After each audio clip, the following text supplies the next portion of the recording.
Bonjour à tous, vous écoutez Entretien avec un dentiste, le podcast qui met de l'humain dans notre profession. Je suis Florence Etcheverry, chirurgien dentiste, journaliste et productrice de ce podcast. Vous allez découvrir un nouveau format, une série de 3 épisodes avec des regards croisés de témoignages et d'experts. Grâce à ce format, nous pourrons aborder des thématiques peu abordées dans notre cursus, que ce soit à l'université ou en formation post-universitaire. Des sujets qui nous font souvent défaut, et ce manque nous éloigne peu à peu du côté humain de notre métier, ce qui lui donne tout son sens, le soin. J'attends vos retours avec impatience, n'hésitez pas à me partager vos idées de thématiques sur les réseaux sociaux, sur ma boîte mail entretienavecundentiste@gmail.com ou par le biais de la toute nouvelle newsletter. Vous pouvez dès à présent vous y inscrire sur le site internet d'Entretien avec un dentiste et aussi sur le lien que je vous ai mis dans le descriptif de l'épisode. Cette série a été réalisée en partenariat avec le réseau WIN, Women Implantology Network, un réseau mondial de professionnels de la santé bucco-dentaire fondé à l'initiative de Straumann en 2016, qui s'engage à inspirer et à faire participer plus de femmes en dentisterie implantaire. Notre profession se féminise. Alors qu'au début du XXe siècle, les femmes étaient quasiment absentes de la profession, elles représentent aujourd'hui en France 47% des effectifs de chirurgiens dentistes en exercice. Cependant, la chirurgie implantaire demeure une spécialité largement sous-féminisée, puisque seulement 23% des implantologues sont des femmes. Pourquoi ? C'est ce que nous allons essayer de comprendre au travers des témoignages de 3 praticiennes, la docteure Hélène Lehéchaud, la docteure Julie Lamure et la docteure Anne-Gaëlle Chaud, mais aussi de Marie-Pierre Ventribou, assistante dentaire spécialisée en implantologie et formatrice.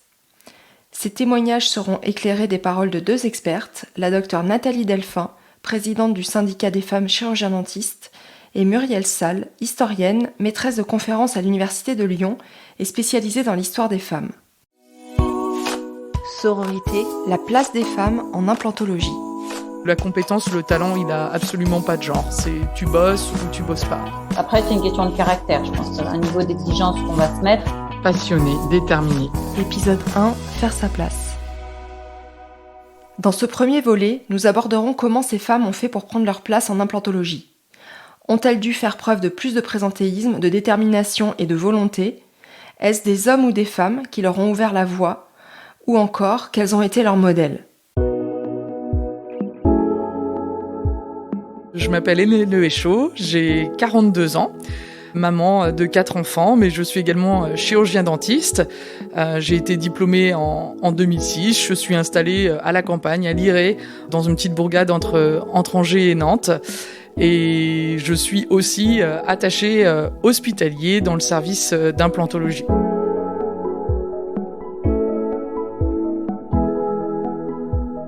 Je suis Julie Lamure, je suis chirurgien dentiste. J'ai fait mes études à Nice. Et puis après, j'ai commencé à faire un petit peu d'omnipratique. Et je suis partie aux États-Unis faire un postgraduate de paro d'implanto. J'ai voulu me spécialiser vraiment dans cette discipline. Et je suis revenue en 2010. Et depuis, j'ai une activité exclusive en paro-implanto. J'ai fait un petit tour à la fac aussi. J'ai été assistante et attachée pendant presque 6-7 ans. Et là, maintenant, je suis que libérale.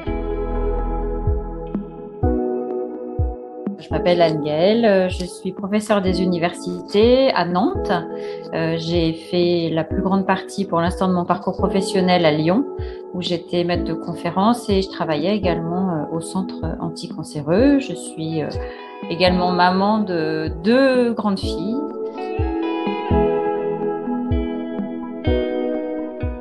Marie-Pierre Ventribou.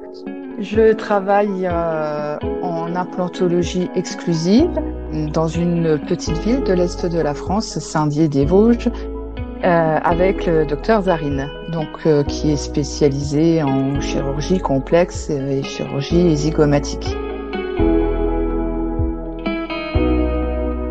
Je suis le docteur Nathalie Delphin, je suis chirurgien dentiste depuis plus de 20 ans, installée en libéral et présidente du syndicat des femmes chirurgiens dentistes. Alors l'histoire du SFCD, le syndicat des femmes chirurgiens dentistes, c'est une création en 1935 par une réunion de femmes chirurgiens dentistes qui décident de se fédérer pour représenter la profession du côté féminin et pour répondre à des questions et surtout se protéger par rapport à différents événements qui sont par exemple le veuvage, leurs orphelins, et surtout une reconnaissance de leurs pratiques, aussi bien comme celles des hommes. Elles se sont créées en association, ça a été la première association nationale de notre profession, et on est devenu un syndicat, et nous sommes le premier et le seul syndicat féminin de France professionnel. J'ai voulu très vite quitter l'école pour avoir mon indépendance, et donc il a bien fallu que j'y retourne. Marie-Pierre Ventribou est l'assistante du docteur Seper Zarine, formateur et conférencier reconnu en implantologie. Il est aussi champion du monde en boxe pied-point et a été un de mes premiers invités du podcast. Marie-Pierre est aussi formatrice et présidente de Surgitech Studies. Moi, mon éducation par rapport à ce que je fais aujourd'hui, je l'ai choisie en tant qu'adulte. Et j'ai eu justement le plaisir d'apprendre ce que je sais aujourd'hui, mais la principale base de mon éducation en implantologie vient finalement de mon employeur actuel, docteur Zarine. C'était pas non plus un choix au départ très personnel où je me disais enfant, je veux faire de la chirurgie. C'est vrai que ça me plaisait, mais le milieu dans lequel je vivais n'était pas du tout dans la médecine. C'était quelque chose qui, pour moi, était très lointain, qui était presque limite inaccessible. Donc, aujourd'hui, c'est vrai que c'est pour moi une fierté de faire ce que je fais. Quelquefois, on me dit, mais t'aimerais pas prendre les instruments et le faire? Non, parce que je sais très bien que personnellement, je n'aurais pas du tout la dextérité pour le faire.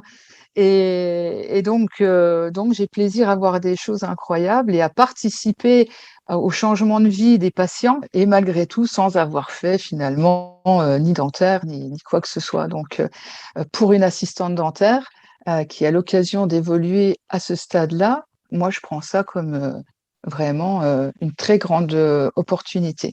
Dès l'instant où j'ai commencé, j'ai tout de suite su que c'était là que je voulais être. C'était une évidence, mais dès le départ. Et je regrette pas mon choix parce que ça fait plus de 15 ans et je vous dis encore aujourd'hui, je suis épanouie dans ce que je fais et c'est très bien comme ça. Alors, ça remonte à loin. J'étais très petite quand j'ai décidé déjà d'être chirurgien-dentiste. La docteure Anne-Gaëlle Chaud est praticienne hospitalière en chirurgie orale au CHU de Nantes. Et ensuite, c'est pendant mes études où vraiment en fin d'études, en 5e année, la chirurgie m'a plu. Et ensuite, lors de l'internat, j'ai pu me former à l'implantologie, à la chirurgie et puis à tout le volet aussi de cancérologie orale. Alors dans mon parcours, je suis sortie de la fac en 2006. La docteure Hélène Lehéchaud est chirurgienne dentiste omnipraticienne, attachée au CHU de Nantes, membre de l'ITI et ambassadrice du réseau WIN en France. Et je dirais que à l'époque, j'avais un mentor dans un cabinet où lui, il faisait déjà de la chirurgie et moi, je me suis aperçue qu'il fallait que je m'y mette car dans les plans de traitement, etc., on avait besoin d'en faire. Donc, je dirais qu'au-delà de ça, il y avait peut-être une prédisposition aussi, parce que pendant mes études, je faisais des petits boulots pour un petit peu joindre les deux bouts, et je bossais dans une clinique où j'ai fait des petits remplacements, où j'aidais, je faisais la panseuse, etc., sur des petites chirurgies, et c'est vrai qu'il y a eu un petit goût quand même qui est né aussi de tout ça. Et après, je dirais qu'il y a quand même la nécessité, en fait, de pouvoir faire des gestes chirurgicaux, de pouvoir faire bien ces extractions, des extractions de dents de sagesse sous-locale ou des choses, voilà. Et puis, l'implantologie est venue, je dirais, par la suite où, pour remplacer une 36 ou une 46 chez un patient, le mieux, c'est de le remplacer par un implant si, évidemment, les dents sont intactes de chaque côté. Et pour moi, c'était une évidence. Moi, en fait, à la base, je ne sais pas pourquoi, parce qu'il n'y a personne dans ma famille qui est dans le médical, mais vraiment personne. La docteure Julie Lamure a un exercice libéral exclusif en parodontologie et implantologie à Mougins. Elle fait partie du réseau WIN. Et au contraire, ils sont plutôt du genre à, tu sais, c'est pas ton milieu. Tu vois, je suis issue d'un milieu pas défavorisé, mais bon, mon père, je crois que c'est le premier qui a eu son bac. Donc, heureusement, en France, les études sont gratuites et tout le monde a sa chance. À la base, médecine, pour moi, c'était la chirurgie, tu vois. C'était pas. Après, quand tu as 16-17 ans, moi, je savais pas pourquoi j'avais envie de faire ça. Et j'ai toujours eu, au lycée, au collège, envie d'aller dans le médical et je n'ai aucune idée de pourquoi. Et je voulais faire médecine et pour moi, médecine, c'était chirurgie. Peu importe la spécialité. J'ai fait P1 2 fois et j'ai eu dentaire. J'étais hyper triste et mes parents m'ont dit non, mais tu vas pas tripler, c'est un super métier, va en dentaire. Et là, les 2 premières années, les TP, tu vois, c'était démoralisant, quoi. Et puis, après, j'ai rencontré mon mentor, en fait. C'est-à-dire qu'après, on a eu le premier cours de chirurgie. Et c'était Pierre Terrestri, docteur Pierre Terrestri. Et lui, il était arrivé de façon il avait une prestance, tu vois. Déjà, le gars, il est en costume avec nœud papillon quand il rentre dans la salle de classe. Tout le monde doit se lever, vraiment à l'ancienne, tu vois. Et lui, il nous fait un cours de chirurgie et l'implantologie. Et là, il nous explique, il nous montre des diapos, voilà, les gens, ils ont plus de dents, on leur donne des nouvelles dents, et on leur met des vis, etc., etc. Et là, je savais pas ce que c'était, moi. Et là, j'ai ouvert grand mes yeux et je me suis dit, ok, mais c'est ça que je veux faire, moi. Je trouve que c'est moderne, je trouve que c'est bien, on va rendre service. Il y a un côté chirurgical, je sais pas pourquoi, que j'aimais. Pendant 7 ou 8 mois, on n'a pas eu de centre de soins en 4e année. Et donc, j'allais en Orvac, en fait, dans le service de chirurgie qui était dans un autre hôpital. Donc, je suis tombée dedans très rapidement par la force des choses. Et puis, j'en voulais, quoi. Le matin, avant d'aller au bloc, j'étais à 7h moins le quart dans le service. J'avais sorti tous les scans, je connaissais les dossiers par cœur. Et donc, de façon politique aussi, j'étais là au bon moment. C'était aussi la guerre des services qui allait poser des implants entre la paro, la chire, la prothèse. Il y a toujours cette petite guerre interne qu'il y a dans les facs. Et donc là, un jour, je sais pas moi, il devait y avoir des histoires en interne. Et donc un jour, Pierre Terrestri me dit, aujourd'hui, la mûre, c'est toi qui poses. Et donc, j'étais, d'après eux, la première étudiante de France non diplômée qui a posé un implant. Donc, j'ai posé un implant en fin de 4e année. Bon, je te dis que je tremblais comme ça. Puis, il avait convoqué tout le monde, quoi.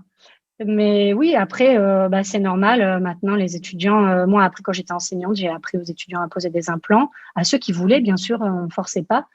Mais ceux qui voulaient et qui travaillaient dans ce sens, je trouvais ça normal de faire poser des implants quand on n'est pas thésé, en fait, dans le cursus initial. Je pense que ça fait partie de l'enseignement d'omnipratique. Après, évidemment, il y a beaucoup de choses à apprendre, donc c'est difficile peut-être de le faire pour tout le monde. Mais pour ceux qui sont volontaires et qui veulent le faire, c'est clair qu'il y a l'opportunité, dès le cursus initial, de pouvoir se lancer dans l'implantologie. Ça s'est vu pour moi comme une nécessité pour pouvoir bien soigner mes patients, faire des plans de traitement globaux, ce dont j'avais besoin. J'ai pu faire accéder à mes patients, du coup, à des thérapeutiques qu'ils n'auraient peut-être pas forcément faites.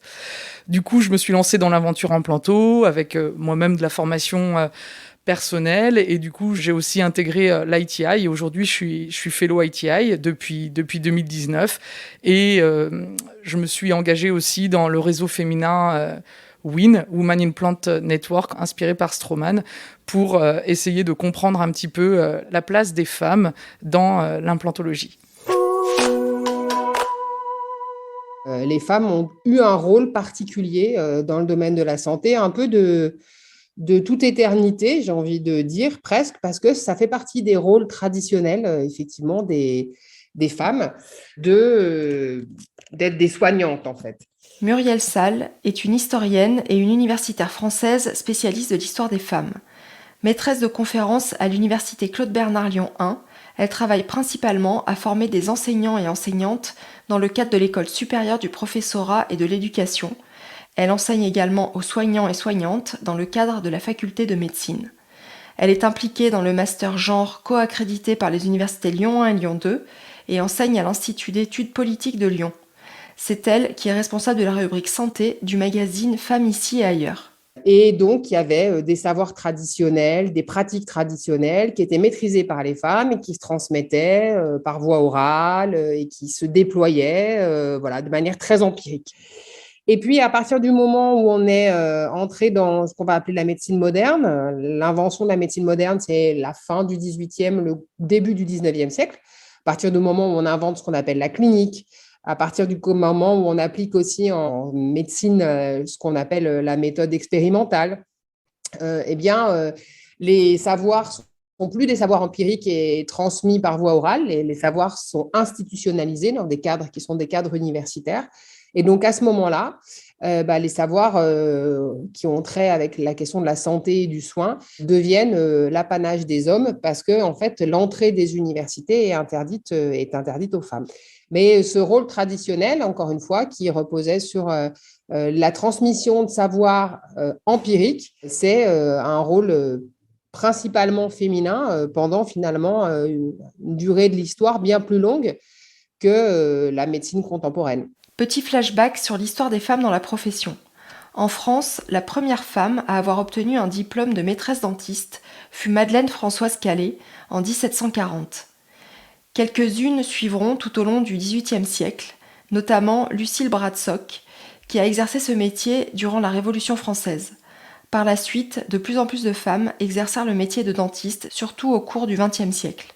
C'est durant la deuxième moitié du XXe siècle que le terme féminin « la dentiste » est apparu dans les dictionnaires.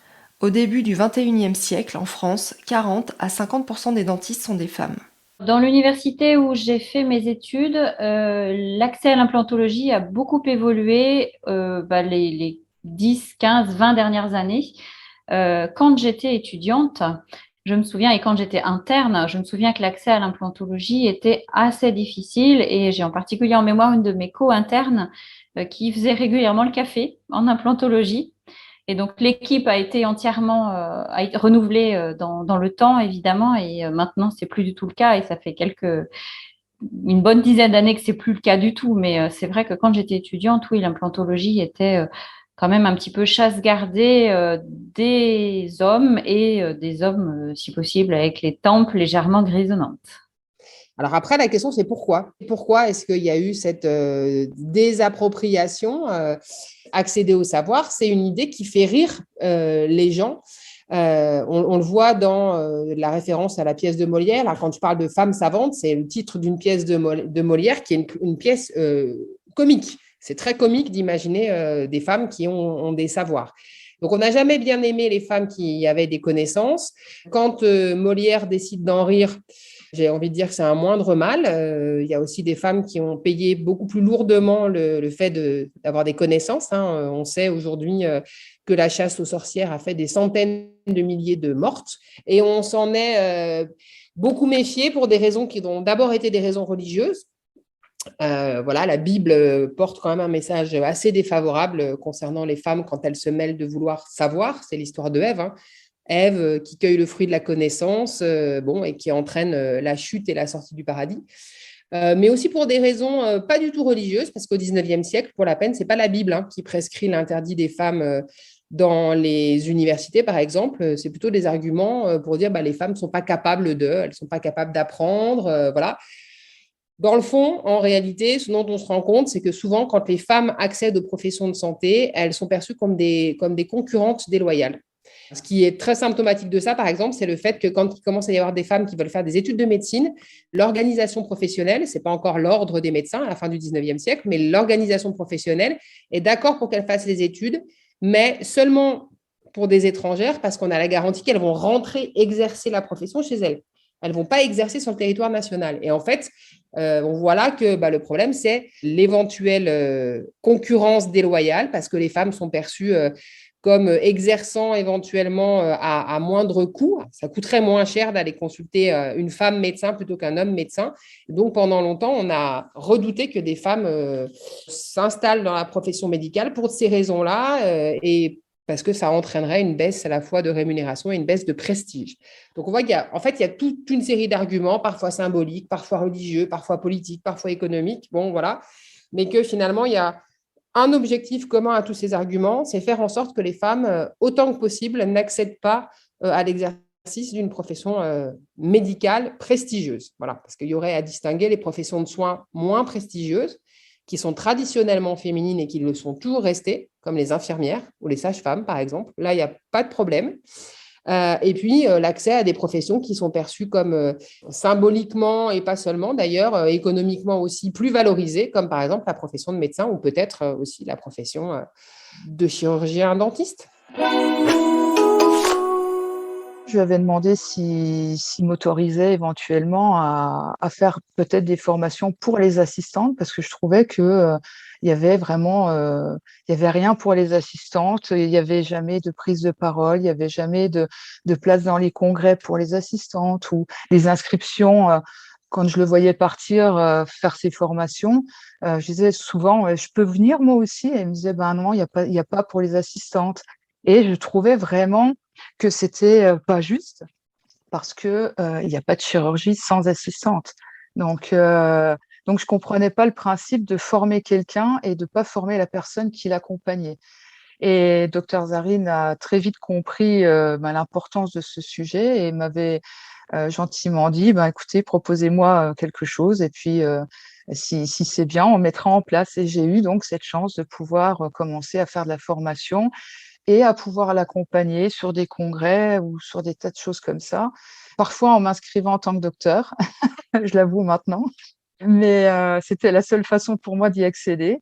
Donc j'ai eu cette chance, grâce à un homme d'ailleurs, de pouvoir évoluer dans ma pratique et de pouvoir prendre la parole pour les assistantes. Entre les hommes et les femmes, lorsqu'on en est dans des discours ou dans des discussions, un homme, il n'a pas besoin de prouver sa compétence. Tout de suite, on sait qu'il est là, on sait pourquoi il est là et on sait que ce qu'il va dire va être intéressant. Dans la même situation, une femme, elle doit d'abord prouver sa compétence. Donc elle a une marche supplémentaire déjà à franchir pour montrer que oui, elle est légitime et que oui, elle est compétente. Et cette marche-là, elle est très difficile à monter.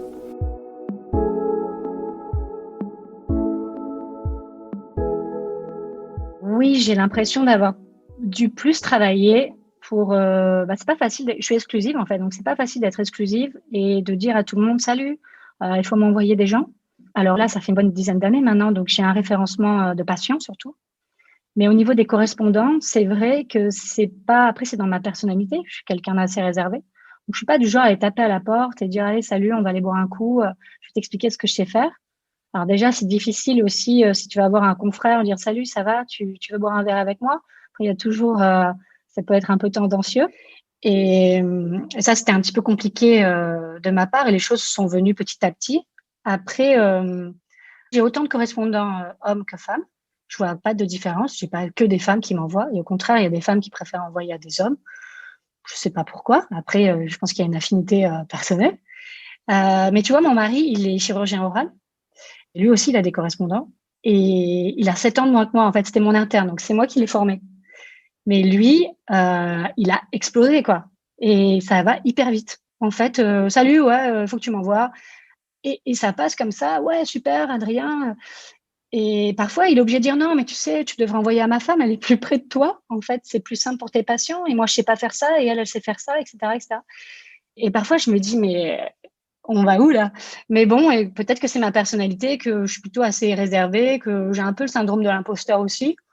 Le syndrome de l'imposteur, oui, c'est quelque chose que j'ai ressenti une fois pendant 2 à 3 mois. Tout simplement, juste après mon concours de professeur des universités.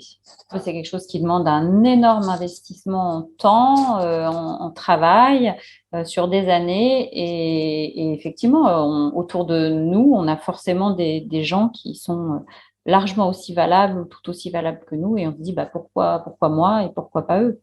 Dans mon travail de tous les jours avec le docteur lui-même et même au sein de toute l'équipe, je n'ai mais vraiment jamais souffert de ça.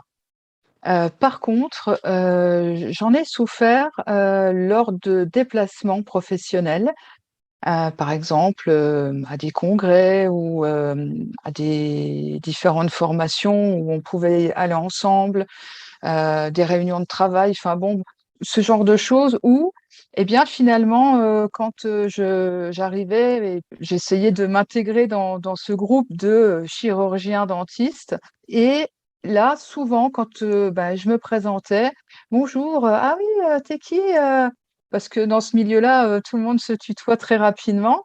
Alors, soit on me demandait, tiens, ton cabinet, il est où? Ou tiens, ton DU, tu l'as eu où? Et là, ah non, non, mais moi, je suis pas dentiste, je travaille avec le docteur. Et là, c'est là que je souffrais de ce syndrome de l'imposteur où vraiment, on me faisait tout de suite remarquer, ah bon, ah, vous êtes, alors le vous revenait directement comme pour mettre une barrière. Et puis, la personne, si on était à un cocktail ou autre, partait très poliment se chercher un autre verre et ne revenait jamais. Voilà, ce genre de choses où vraiment on se sent, entre guillemets, pas grand-chose finalement dans ce monde. Et ça, au début, j'en ai énormément souffert.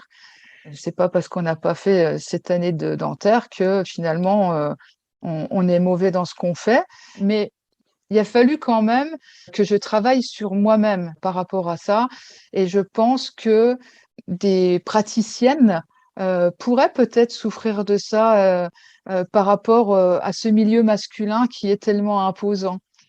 Les deux psychologues, Pauline Clance et Suzanne Himes, à l'origine de cette découverte, préfèrent parler de phénomène ou sentiment d'imposture, puisqu'il ne s'agit pas d'une pathologie. Ce phénomène repose sur 3 piliers principaux. Le premier, c'est l'impression de tromper son entourage. Ce pilier s'appuie sur le deuxième, qui est la mauvaise attribution, c'est-à-dire expliquer sa situation par des facteurs extérieurs. La chance, le hasard, une erreur, les relations ou encore la facilité de la tâche. Et le troisième pilier, c'est la peur irrationnelle d'être un jour ou l'autre démasqué. Moi, j'aime à dire que le syndrome de l'imposteur, c'est une imposture, déjà, parce que le syndrome de l'imposteur, c'est quand même quelque chose qui est très mal nommé, parce qu'on dit imposteur au masculin, et ce mot-là ne connaît pas de féminin. On pourrait imaginer une impostrice, mais enfin, ça n'existe pas. Dans le dictionnaire, l'Académie française est formelle, le nom n'est que masculin. Pourtant, le syndrome de l'imposteur, qui est conceptualisé à la fin des années 70 par une psychologue américaine qui s'appelle Pauline Clance, c'est 1978 même, ce syndrome de l'imposteur, il concernerait principalement des femmes. Il y a une enquête récente qui a été menée qui montre que, par exemple, 75% des femmes cadres sont affectées par le syndrome de l'imposteur au moins une fois dans leur vie.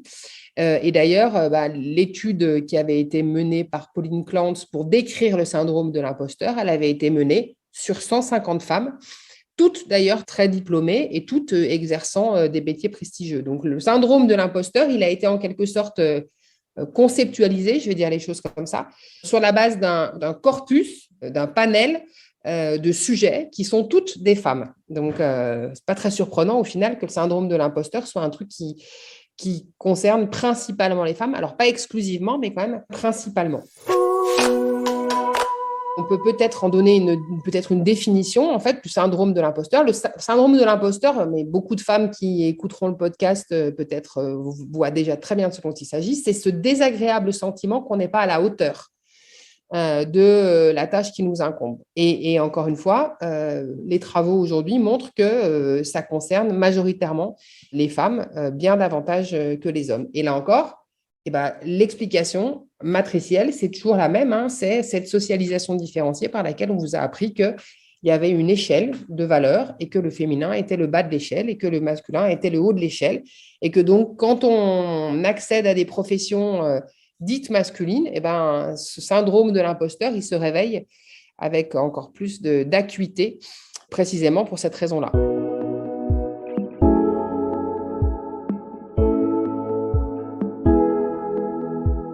Alors c'est clair que quand on arrive dans le milieu de l'implanto, des femmes, on n'en voit pas beaucoup. Et pourtant, il y a de plus en plus de femmes qui sont diplômées. Et je dirais que ça devrait être un petit peu le nouveau visage de notre profession, mais dans les faits, c'est pas encore le cas. Dans les fondations scientifiques, sur les scènes de nos congrès, il y a encore un petit peu de boulot. Après, je dirais que moi, je suis donc dans ces environnements où il y a beaucoup d'hommes, et à la limite, je dirais que je développe assez bien des bonnes coopérations avec les femmes. Et dans mon rôle de mentor, je pense que quand même, j'ai essayé d'inspirer, d'engager des jeunes femmes un petit peu sur le modèle de ce que j'avais fait. Et je pense que ça a pu apporter, mais je manque un petit peu dans mon environnement, peut-être, oui, d'autres femmes. Dans mon environnement proche, dans le sein du DU, il y en a peu, mais il y a quand même des étudiantes femmes. Je dirais que par le WIN, là, j'ai pu être connectée sur le niveau international avec d'autres femmes. Et effectivement, les expériences de ces femmes qui ont eu une ascension dans le domaine de l'implantologie, etc., je dirais que ça a renforcé un petit peu de confiance en soi. Et en ça, on sent qu'on a envie de se dépasser et qu'effectivement, on analyse les choses de façon un petit peu plus factuelle aussi. C'est-à-dire que les femmes, des talentueuses, il y en a plein. Mais en fait, il y a aussi des raisons de pourquoi on ne les voit pas. Et essayer de réfléchir avec d'autres femmes à comment on pourrait y arriver, ça, c'est une démarche intéressante. En fait, c'est un peu toujours la même chose. Je reviens un peu à cette idée, on va dire, matricielle de tout à l'heure. La socialisation différenciée, elle apprend qu'il y a des rôles, des places, du masculin, du féminin, des filles, des garçons, des femmes, des hommes, et que ces domaines-là, ils sont à la fois imperméables, étanches l'un à l'autre, c'est-à-dire que les femmes sont tout ce que ne sont pas les hommes et réciproquement, les hommes sont tout ce que ne sont pas les femmes, et que ces domaines-là ne se valent pas. Voilà, que le masculin l'emporte, que le masculin vaut mieux, que le féminin est déprécié. Bon, encore une fois, par plein de petites choses, parfois très subtiles. Du coup, cette socialisation différenciée, elle produit ses effets, et y compris à avoir des femmes qui, quand elles embrassent des carrières dites masculines, j'insiste sur les guillemets, elles ont une forme de détestation du féminin. Elles ont bien perçu que le féminin était déprécié. Donc, par exemple, dans leur titre, elles ne veulent pas qu'on les appelle chirurgiennes. Moi, par exemple, à l'université, je suis maîtresse de conférences. Et je tiens beaucoup à la féminisation de mon titre. Mais ça a changé depuis le début de ma carrière. Mais au début de ma carrière, ça faisait rire les gens. Parce que maîtresse, c'était un peu déprécié, c'était un peu sexualisé, c'était un peu maîtresse d'école. Enfin, voilà, la maîtresse de conférence, ce n'est pas le maître de conférence. La chirurgienne, ce n'est pas le chirurgien. Donc, la féminisation de la profession, elle est perçue comme une forme de dévalorisation sémantique. Et c'est en fait, le fait que ces femmes réagissent comme ça, c'est simplement la preuve qu'elles sont de très beaux produits d'une socialisation différenciée qui leur a fait bien intégrer que le masculin et le féminin ne se valent pas et que le féminin vaut moins que le masculin. La chirurgie en général, c'est un domaine qui est un petit peu sexiste, qui l'est toujours un peu, alors pas trop pour tout ce qui est chirurgie orale, mais c'est vrai que dans d'autres spécialités médicales, c'est le cas. Bien sûr que je crois qu'on a toutes, à un moment ou à un autre, eu des remarques sexistes ou déplacées. Elle est bien mimi, puis elle s'est enlevé les dents, voilà, des choses comme ça. Ça, évidemment, on l'a entendu. C'est sûr qu'on est quand même dans un milieu un peu carabin, etc. Donc, tu entends souvent des expressions, la bite et le couteau, tu vois, en chirurgie, des choses comme ça. Bon, c'est des choses que tu passes outre. Ou même de la part de patients qui étaient toujours très surpris quand on arrivait à enlever des dents. Ah, mais mon dentiste, pourtant, c'est un homme et il est beaucoup plus fort que vous. Donc, c'est vrai qu'on a ça très, très régulièrement. Ou bien quand j'ai travaillé en cabinet, où au début, on me prenait pour l'assistante. Il y a aussi une fois, on m'a dit « tu devrais faire maître de conf parce que pour une femme, c'est bien ». Et là, la personne qui m'a dit ça, je lui ai dit en fait, le pour une femme, c'est en trop. Et le fait que vous m'ayez dit ça, du coup, je pense que je vais faire libéral. Donc, voilà. Après, c'est de la provoque aussi peut-être de ma part. Et je me dis, j'ai un petit bout de ma maman dans ma tête qui me dit, voilà, il faut que tu sois working girl, il faut que tu sois à fond et tout. Après, sinon, j'ai jamais vraiment ressenti de différence où quelqu'un a été sélectionné avant moi parce que il était un homme, pas du tout. Au cours de mon parcours, il peut y avoir en fait cette petite blague un peu lourdingue qui peut sortir, mais j'ai pas eu à faire face à des réflexions de ce goût-là. Je dirais qu'un peu plus après dans l'univers, le monde implanto, là il y a des choses qui sont peut-être qui dépassent un peu le cadre du truc un peu lourd, mais qui sont ça, tu vois, tu devrais laisser ça à un mec plutôt que t'embête pas, comme ça te permet de t'occuper de tes enfants, tout ça. Voilà. Après, moi, je m'arrête pas trop à ce genre de petites phrases, mais c'est vrai qu'elles existent. Je dirais que pendant mon parcours, je les ai entendues. Ce serait mentir de dire que je les ai jamais entendues. Le sexisme ordinaire, c'est les plaisanteries graveleuses, on va dire l'humour de carabin aussi, hein, pour utiliser la terminologie médicale. Le carabin est un terme ironique qui viendrait de escarabin, qui en français médiéval désignait un scarabée fouisseur, par extension un croque-mort, un ensevelisseur de cadavres. Comme cette tâche était souvent accomplie pendant les épidémies de peste par les étudiants en médecine, le sobriquet leur est resté. L'humour un peu gras, qui mélange un peu le sexe, la mort, bon voilà. Ça, c'est du sexisme ordinaire. Et puis, du sexisme heureusement plus extraordinaire au sens où il est plus exceptionnel.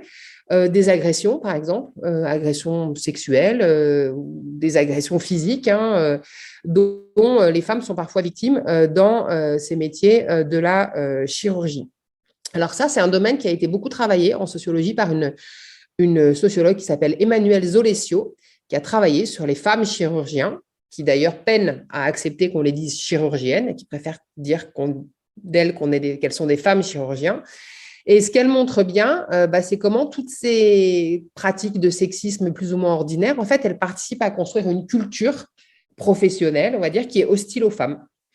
Et quand on me demande, pourquoi, par exemple, pourquoi il y a des agressions sexuelles dans certains secteurs professionnels, ces agressions sexuelles, elles n'ont évidemment rien à voir avec une question d'amour ou de désir.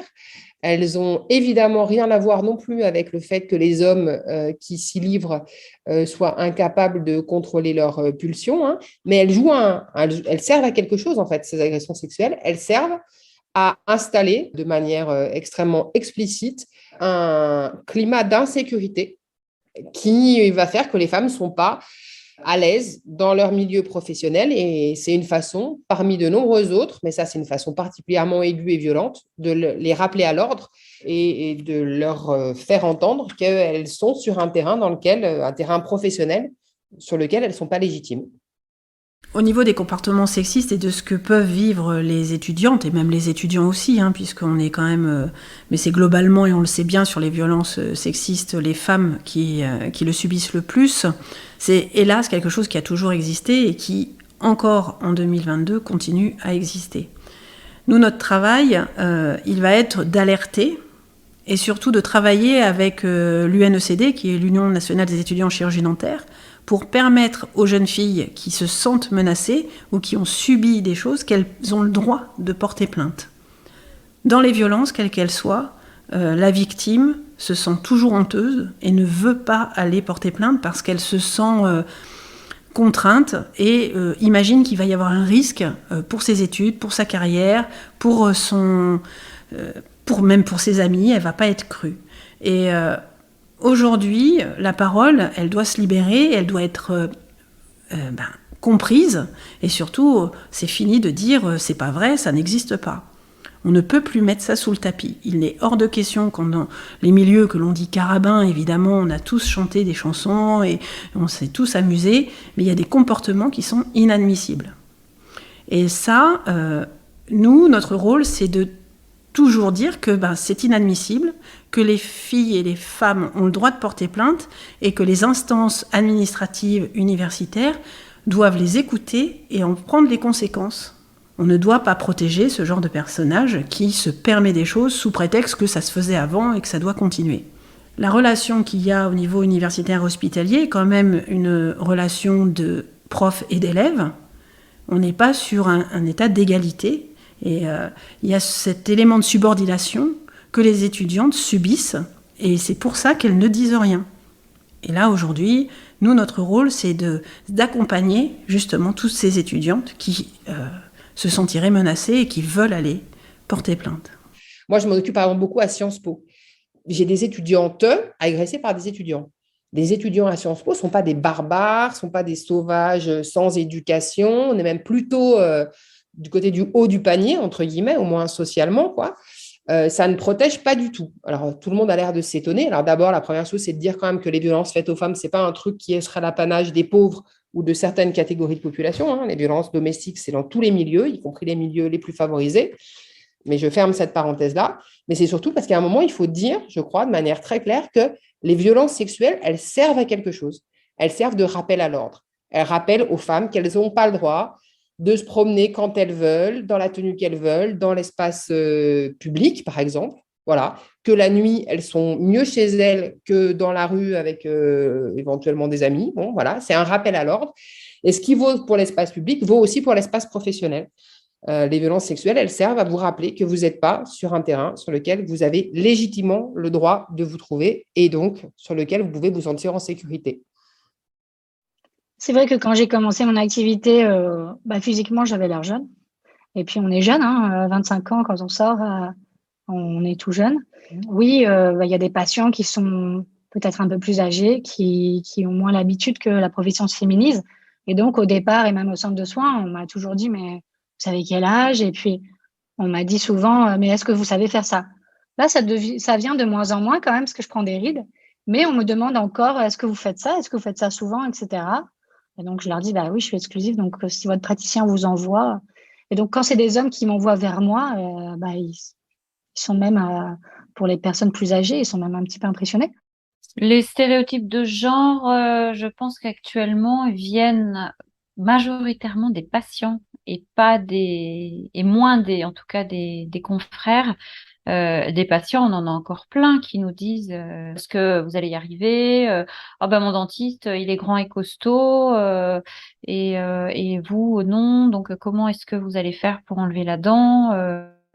Voilà, c'est des choses comme ça. Après, on en joue. Il y en a qui veulent aller voir une femme parce qu'ils se disent bêtement, peut-être que je vais être plus douce. Alors, on me le dit que je suis plus douce, mais peut-être que bêtement, ils se disent elle va être plus douce. Après, il y a une notion de religion. Il y a des femmes qui veulent des femmes. Après, il y a des femmes qui veulent des femmes tout court, religion ou pas. Après, il y a des hommes qui préfèrent des femmes parce que c'est des chochottes et qui se disent qu'on va être plus cool. Je pense que les patients associent aussi l'implantologie, alors certes à de la chirurgie, mais aussi à quelque chose d'un peu précis et fin.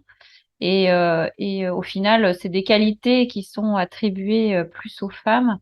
Et puis, on a moins la notion je pense, de force physique pour la mise en place d'un implant versus arracher une dent, où on a une impression on imagine la tenaille, le genou posé sur la poitrine du patient et hardi petit. Après, on m'a souvent dit, quand j'étais aux États-Unis, you're a tough cookie. Ça veut dire que t'es un cookie un peu dur, un peu rassis, tu vois. C'est-à-dire que t'as pas le look de... T'as l'air plus forte que tu n'en as l'air, en fait. Donc, ils se disent, waouh, tu fais quand même des trucs sérieux, quoi. Alors que t'es un petit bout de femme d'1m60, toute frêle, mais tu fais quand même des trucs incroyables et ça les impressionne. Mais j'ai plus des compliments après et j'ai pas à me battre avant. Il y a une relation avec son praticien. Moi, je suis aussi un peu cash, où je leur parle clairement. Je ne vais pas non plus être mielleuse, commerciale, etc. Donc, on a les patients qui nous ressemblent et d'être une femme, ça ne change pas grand-chose, je pense. Je crois qu'aujourd'hui, il faut arrêter. Un homme peut tout à fait se sentir complètement chirurgien-dentiste en soignant des enfants, et une femme se dire que la chirurgie, planter des implants, c'est quelque chose dans lequel elle est complètement compétente et efficace. Il faut complètement déconstruire comme quoi on doit être, en fonction de son genre, dans une pratique stéréotypée. Tout le monde en est capable. Le but, c'est que chacun sache dans quelle discipline il se sent le plus à l'aise. Que ça soit avec les enfants, que ça soit en endo, que ça soit en chirurgie, que ça soit en implanto, en ortho. Le genre n'a rien à voir là-dedans. On est sur nos compétences propres et c'est ça qui est important. Un homme, il a le droit de dire qu'il ne sait pas planter un clou. Voilà. Et c'est pas grave. D'abord, effectivement, les professions de santé, c'est assez vaste. Ça veut dire beaucoup de choses depuis, et sans dimension hiérarchique dans mon esprit, mais depuis l'aide-soignante, l'infirmière, jusque effectivement aux médecins généralistes, spécialistes ou effectivement chirurgiens dentistes. Bon, donc ça, le monde de la santé aujourd'hui, c'est des métiers très différents, et sans parler des ostéopathes, des kinésithérapeutes, et voilà. Et dans toutes ces professions de santé, la part des femmes n'est pas la même. Sans grande surprise, les femmes sont massivement représentées parmi les sages-femmes. Bon, ça s'explique par des raisons, j'allais dire, historiques. Le métier de sage-femme était quand même interdit aux hommes jusqu'au début des années 1980, donc ce n'est pas très surprenant, et ça reste une profession associée aux femmes et à la grossesse. Donc aujourd'hui, il y a 97% de femmes parmi les sages-femmes. Chez les aides-soignantes, c'est pareil, hein, on a des chiffres assez considérables. Hein, on est à presque à 92% d'aides-soignants qui sont des aides-soignantes. Ce serait tout à fait autrement du côté des brancardiers. Les brancardiers, c'est des hommes plutôt que des femmes. Les infirmières dans le milieu hospitalier, c'est des infirmières à 78%. Bon. Et puis après, quand on regarde ce qu'il en est du pourcentage de femmes dans les professions médicales, les choses ont beaucoup changé. Par exemple, en médecine, aujourd'hui, on a un peu plus de jeunes filles que de jeunes gens qui s'inscrivent en faculté de médecine. Donc, ça veut dire qu'à terme, la profession de médecin va devenir une profession majoritairement féminine. Où est-ce qu'on en est aujourd'hui? Aujourd'hui, on estime qu'on est presque à parité. On a 44% de femmes parmi les médecins. 44%, c'est beaucoup, hein. Chez les chirurgiens dentistes, aujourd'hui, sur la tranche d'âge des 45-49 ans, la moitié des dentistes sont des femmes.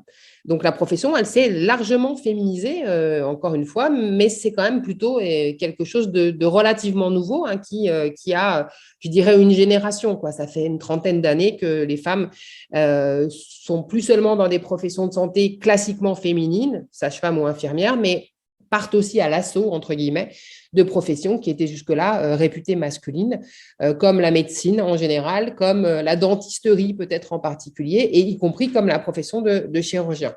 Alors, je peux pas dire que j'ai eu cette impression de devoir fournir plus de travail et plus d'énergie, parce que là encore, je pense que dans notre domaine, on est assez ouvert, on a une profession qui se féminise énormément. Et finalement, on a, je pense, la chance d'avoir quand même une majorité de confrères qui sont plutôt bienveillants. Non, on peut pas dire ça. Après, il y a des périodes de la vie, oui, où ça a été beaucoup plus compliqué en tant que femme, mais je peux pas dire que j'ai eu l'impression de devoir travailler plus. Après, c'est une question de caractère, je pense, un niveau d'exigence qu'on va se mettre. Peut-être que les femmes se mettent aussi naturellement à un niveau d'exigence supérieur aux hommes. Je crois que d'ailleurs, dans tout ce qui est études secondaires, c'est assez prouvé, ce genre de choses.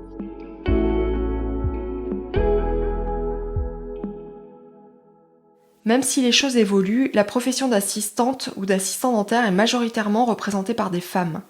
Là encore, persistent beaucoup de stéréotypes de genre dont peuvent cette fois souffrir les hommes désireux de faire ce métier. Marie-Pierre déplore cette absence d'hommes dans la formation du CNQAOS et avoue ne pas s'être sentie à sa place dans cette ambiance trop féminine. Je suis très sociable, hein, mais par contre, j'ai du mal d'entrer dans ce groupe d'assistantes du CNQAOS parce que déjà, je trouve que le principe est pratique parce qu'on peut intégrer les études en cours d'année puisque c'est des modules. Donc, on peut arriver à commencer son cursus sur le module, par exemple, accueil. Et puis, une autre personne aura commencé son cursus sur le module travail à quatre mains. Donc, ce qui n'est pas du tout juste parce qu'il y en a qui vont commencer le cursus dès le départ. Donc, il va y avoir une logique d'études. Et puis, il y en a qui vont débarquer sur un truc hyper lourd où ça va être direct chirurgie, etc. Donc, ça met un peu plus la pression. Et puis, quand on arrive, la semaine d'après, peut-être que celle qui était votre voisine aura fini son cursus, donc vous la verrez plus. Donc, c'est un peu particulier. Et puis, comme ce sont toutes des femmes de tout âge, puisqu'il y a des reconversions, et puis il y a des jeunes filles qui sortent de l'école. Donc, ça fait un mix de femmes. Ça crée une ambiance. En tout cas, moi, quand j'y suis allée dans le cursus dans lequel j'étais, je me suis pas du tout sentie bien. J'ai sympathisé avec personne parce que personne ne me correspondait entre guillemets.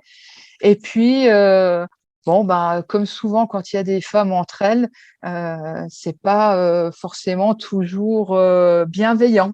Et je sais pas pourquoi c'est comme ça, mais c'est vrai que il y a souvent des jalousies entre les femmes. Moi, je souffre pas trop, en tout cas à ma place et avec ma personnalité, je souffre pas du tout de l'écrasement des hommes ou de ce genre de choses.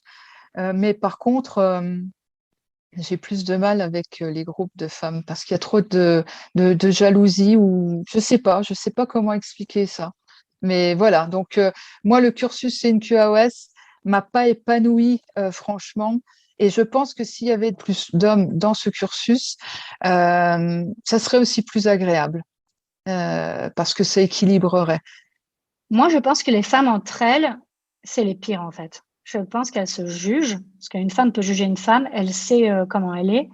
Un homme, il verra toujours une femme comme une mère, une fille ou une femme, enfin une amoureuse quoi. Euh, mais les femmes entre elles, je pense que c'est les pires.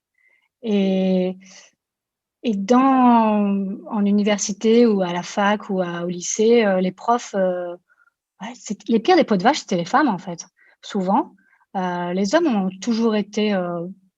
Bon, après, tu arrives vraiment à les cerner, mais je vois pas de différence. Moi, les hommes, c'est eux qui m'ont aidée. Après, par exemple, dans le service de paro, ben, moi, je suis partie aux États-Unis parce que la chef de service de paro, qui était une femme à l'époque, bah, c'était une peau de vache, quoi. Tout le monde l'a détestée. Elle voulait faire que CDU. Elle a jamais formé un seul étudiant.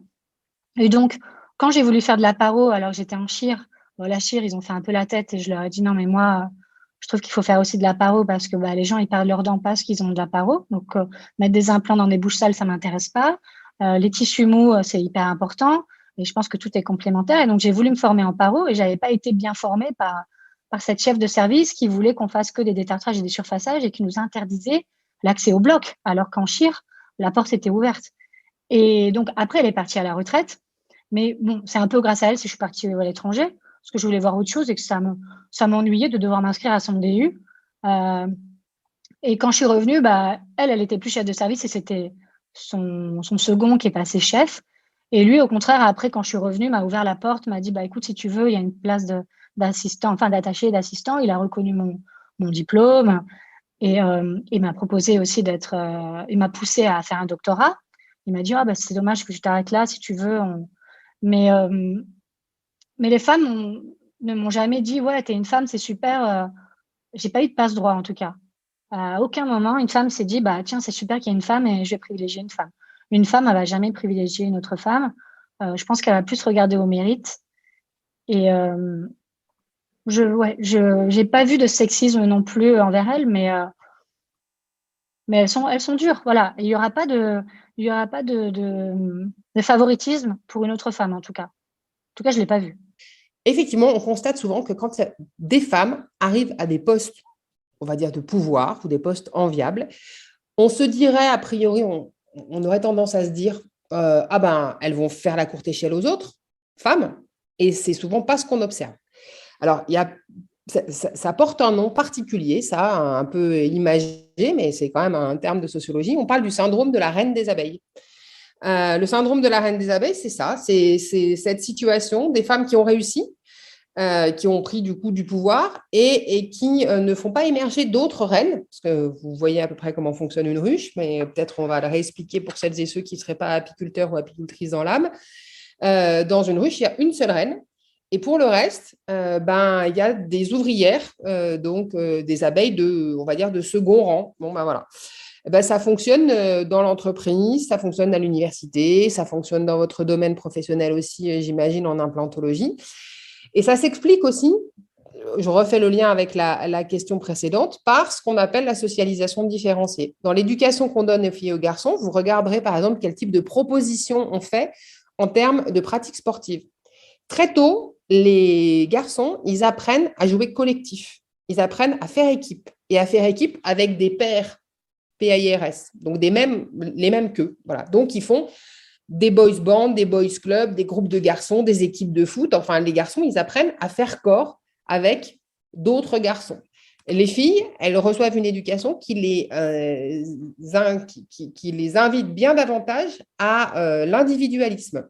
Et puis, on observe même parfois dans l'éducation qu'on donne aux filles que non seulement on leur apprend à être individualiste, mais on leur apprend aussi éventuellement à se crêper un peu le chignon en interne, quoi. C'est-à-dire qu'on nourrit volontiers les jalousies entre filles. ou entre femmes d'ailleurs, hein. On monte volontiers les femmes les unes contre les autres. Donc, on n'apprend pas, d'ailleurs, parfois le mot est ignoré, on n'apprend pas la sororité. Voilà, la sororité, c'est la version féminine de la fraternité aux filles et aux femmes, précisément parce que voilà, ça permet aussi efficacement de maintenir un système dans lequel les hommes dominent et dans lequel les femmes sont dominées, puisqu'elles sont incapables de s'organiser pour faire groupe collectif, pour défendre leurs intérêts collectifs. Et effectivement, dans la sphère professionnelle, ça va donner des femmes qui vont avoir, par exemple, beaucoup le sentiment qu'elles ont réussi à la force du poignet, voilà, qu'elles y sont arrivées toutes seules, parce que c'est des discours qu'on entend, enfin moi je l'ai déjà entendu dans mon domaine à l'université, hein, et que donc du coup il n'y a pas de raison qu'elles fassent la courte échelle aux autres. Voilà, j'y suis arrivée, vous y arriverez comme moi j'y suis arrivée à la force du poignet. Sauf que ce qu'on observe aussi aujourd'hui, pour essayer d'être dans une note un peu plus positive, c'est qu'il y a des femmes qui s'organisent, par exemple dans des réseaux professionnels de femmes, parce qu'elles ont pris la mesure du fait qu'elles avaient des problématiques communes, des expériences professionnelles favorables ou défavorables semblables, des difficultés organisationnelles qui peuvent être là aussi semblables. Et donc, du coup, elles se disent, voilà, on a un intérêt à faire un collectif de femmes. Mais c'est quand même quelque chose qui, finalement, qui s'apprend et qui vient un peu contrecarrer ces apprentissages qui sont faits dans l'enfance et qui consistent plutôt à apprendre aux filles à diviser. Mais on dit souvent diviser pour mieux régner. Voilà, on divise les femmes pour que le patriarcat règne mieux. Alors, dans mon parcours, j'ai eu la chance de ne pas être en franche compétition avec personne à aucun moment. Je me suis trouvée, on va dire, au bon endroit, au bon moment, quand il y avait des postes disponibles. Après, en tout début de parcours, quand même, à la fin de l'internat, pendant l'assistanat, il y a eu quelques personnes qui effectivement ont été des femmes qui ont été pas très bienveillantes. Mais je pense que c'était plus, alors c'est peut-être de la naïveté, mais je pense que c'était plus lié à leur caractère à elles que vraiment au fait que c'était des femmes, quoi. Et que moi j'en étais une aussi. Donc non, j'ai pas été confrontée à de la méchanceté féminine pure ou à une malveillance féminine pure. Ou alors je l'ai pas ressenti comme telle. Ça m'est arrivé de dire, peut-être moins maintenant, mais que peut-être que les meilleurs ennemis des femmes sont parfois les femmes elles-mêmes. Et en ce sens, on a tellement de profils différents en fonction des choix de ce qu'on veut faire. Donc moi, j'ai choisi d'avoir une vie perso, pro, etc. Mais je trouve qu'on ne peut pas juger, par exemple, une femme qui a envie d'avoir une carrière purement universitaire, etc. Et en ça, je dirais, je respecte beaucoup les gens qui sont tout simplement passionnés et engagés au-delà de leur propre genre. Moi, je fonctionne plus à l'affect que à dire c'est une femme donc il faut que je l'aide, etc. C'est sûr que en chirurgie, je le disais, donc j'ai une collègue qui est maître de conférence à Nantes, qui est en plein avec moi, qui est un petit peu plus jeune que moi, qui attend un nouveau événement d'ailleurs. Et puis une autre qui termine l'assistanat qu'on espère recruter. Donc vraisemblablement dans 7-8 ans, on va dire le noyau dur de la chirurgie orale nantaise sera 100% féminin. Et on a déjà dit, nos réunions, on les fera de 13h à 14h pendant la pause méridienne. On amènera à manger, on mangera ensemble et on travaillera là pour. Donc on a prévu, voilà, c'est vraiment des affinités individuelles et pas liées au genre, hein. J'ai quelques très bons, des collègues avec qui je m'entends très très bien, masculins également. Il n'y a pas de, non, je crois pas qu'il y ait de clan vraiment, mais après oui, effectivement, il y a une certaine forme de sororité, comme je disais, sur voilà des petits détails parfois d'organisation où on se dit finalement si on organisait ça entre filles, ce serait peut-être plus pratique. Je pense que les femmes, elles ont une façon peut-être de faire les choses en créant un lien déjà de façon différente. Moi, ce que je ressens, c'est que plutôt on va avoir une relation plus centrée sur le patient, s'adapter plus à son écoute, à son désir et à la façon dont on va le voir évoluer, plus en termes de suivi aussi. que parfois, c'est vrai, notamment en implanto, on sent que c'est un petit peu plus testo, un peu plus compète. Et du coup, je pense que les femmes peuvent vraiment générer quelque chose, une énergie qui va plus... comment on a ce patient, on l'identifie, etc. Comment on va le traiter, comment on pense que les choses vont évoluer à court, moyen, peut-être long terme. Et on a plus cette vision un petit peu plus sur long terme, je pense.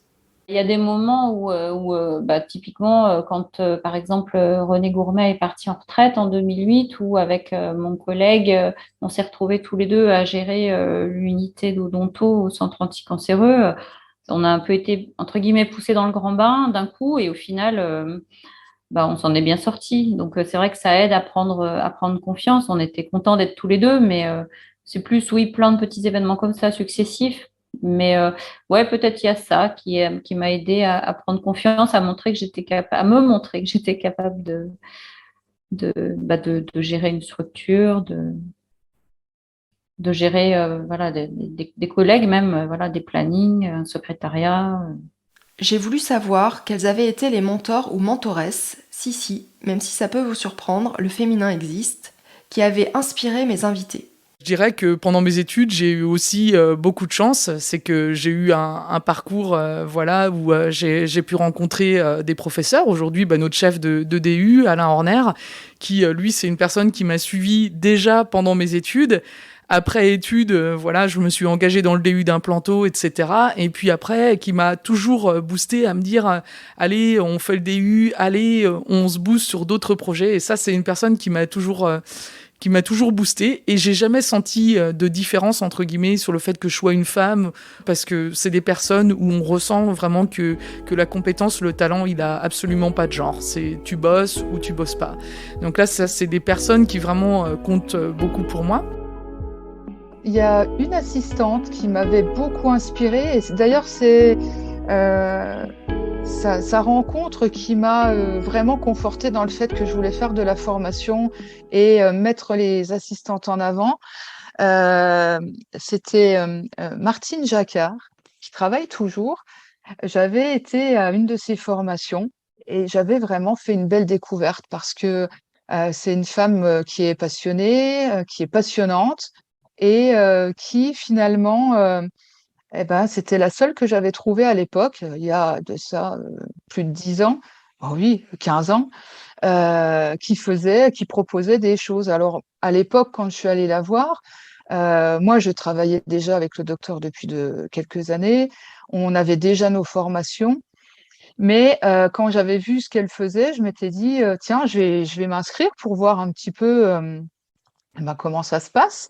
Et j'avais bien aimé, et ça m'avait confortée justement, effectivement, dans le fait que là, j'étais spectateur, j'étais plus formatrice, donc j'étais spectatrice, et je me rendais compte que finalement, c'était vraiment important en tant qu'assistante de pouvoir entendre quelqu'un d'autre parler du même sujet et de nous donner finalement son point de vue sur le poste que l'on occupe, sur les responsabilités qu'on peut avoir, sur son regard qu'elle a avec son expérience. Et j'avais trouvé ça vraiment très intéressant. Donc, je la remercie pour ce qu'elle m'a apporté en plus de cette journée que j'ai passée à l'écouter, hein.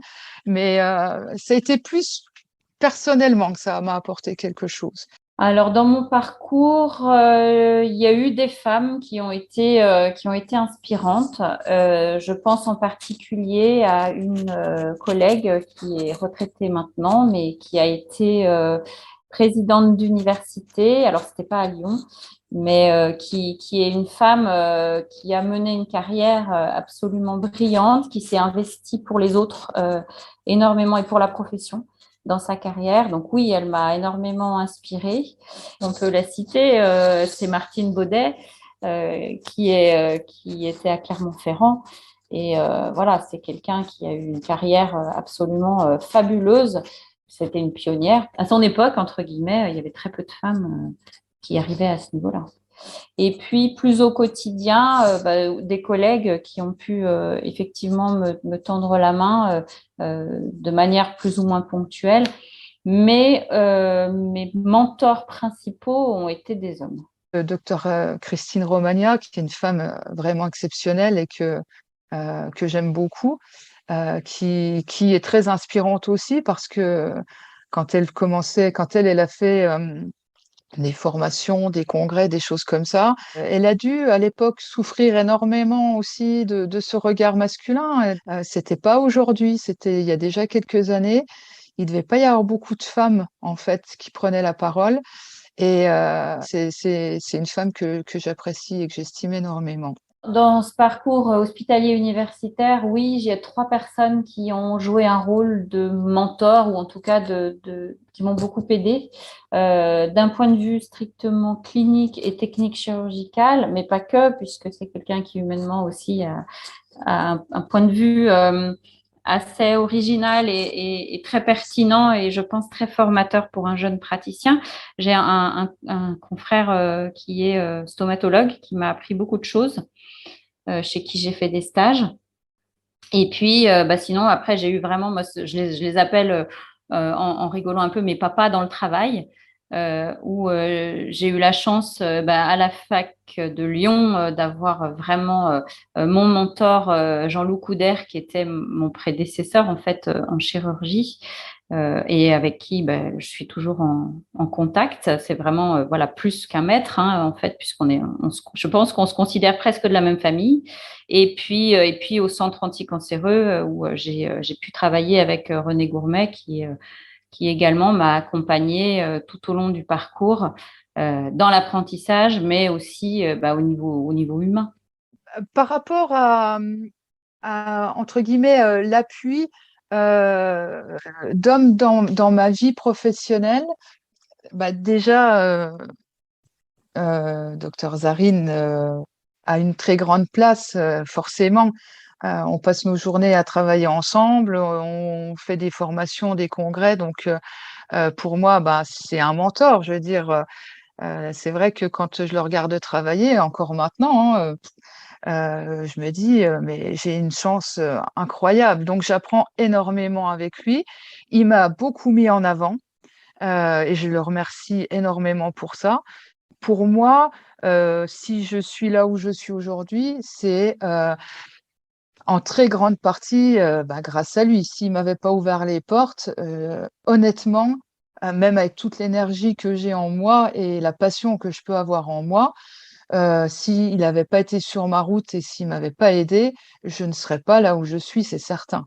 Alors, ces hommes, effectivement, m'ont permis déjà d'aller dans les services où ils travaillaient, ils m'ont intégré complètement dans ces services-là, ils m'ont fait confiance au point de me recruter. Ensuite, dans ces services-là, alors c'est vrai qu'à Léon Bérard, René Gourmet, ayant 4 filles, je pense qu'il était bien dressé à la maison. Mais voilà, et même Jean-Loup Couder, c'est quelqu'un qui m'a effectivement tendu la main au début de ma carrière hospitalo-universitaire, qui m'a proposé un poste d'assistant. Et donc, à partir de là, ça a lancé la machine qui m'accompagnait pour mon DEA. Alors, je dirais que j'ai avancé dans un parcours où peut-être initialement, dans ma progression d'implanto, etc., j'ai pas eu vraiment de modèle féminin. J'ai eu une associée un peu plus ancienne, féminine, qui m'a bien engagée, en tout cas, dans ma vie professionnelle de dentiste, de praticien libéral. Mais ce qui m'a ouvert un petit peu le champ, je dirais, c'est l'expérience WIN, d'accord, le Women in Implantology Network, qui là, c'est un réseau de travail féminin, où là, j'ai fait des rencontres avec des personnes déjà d'univers qui sont différents, de pays différents. Et là, j'ai pu rencontrer des femmes extraordinaires comme Charlotte Stilwell, qui est la présidente internationale de l'ITI, comme Frauke Müller, qui sont des personnes qui ont des discours qui sont toujours impeccables et qui ont rempli là aussi leur vie dans de nombreuses dimensions et qui ont en plus une simplicité dans leur abord, et qui font réellement avancer les choses.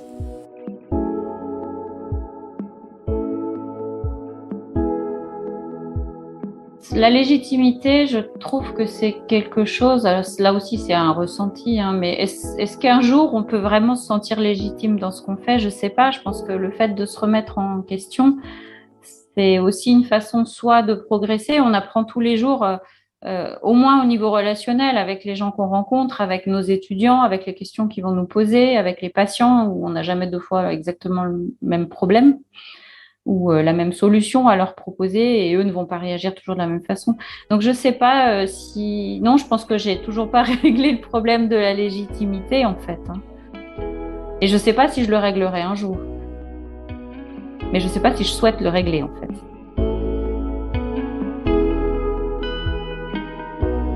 À partir du moment où tu arrêtes de faire ce travail-là, où tu dis « je suis là parce que je suis là », t'es un petit peu moins dans cet état d'esprit où tu dois toujours te battre, te dépasser, etc. Parce que ta compétence que tu as acquis, t'as l'impression que tu l'as eu par la sueur, etc. Mais en fait, à un moment, tu l'as.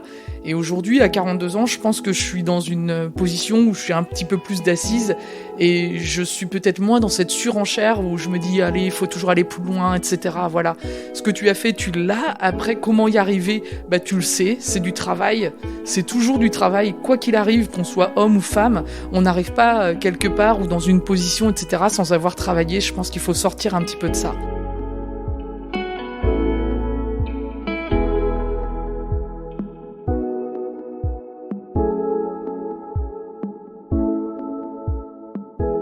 Vous venez d'écouter le premier épisode de la série « La place des femmes en implantologie ».